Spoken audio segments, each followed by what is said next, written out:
দারুণ হয়েছে বন্ধুরা। এই যে সকালবেলায় বসে গেছি, গরম গরম খিচুড়ি নিয়ে, দেখতেই পাচ্ছ।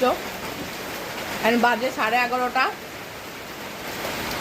কাজকর্ম তো কিছুই করতে পারছি না, অবস্থা খুব খারাপ। ঘরের ভেতরে তো জল ঢুকে গেছে, বাইরে তো জল আছেই। যেমন ঝড় হচ্ছে তেমন বৃষ্টি হচ্ছে, আমাদের কাজকর্ম সমস্ত কিছুই বাইরে বন্ধুরা। তো বাইরে কাজ করার মতন পজিশন নেই।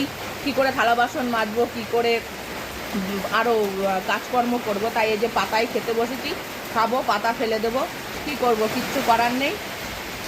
হ্যাঁ, ঝড় বৃষ্টি হচ্ছে, খুবই অসুবিধা হচ্ছে, খুব অসুবিধা হচ্ছে, কিন্তু ভালোও লাগছে।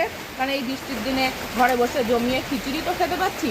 ভালো লাগলে তোমরা একটা লাইক করো, অবশ্যই কমেন্ট করো, প্রচুর প্রচুর শেয়ার করো, আমার ভিডিওগুলো দেখতে থেকো। টাটা।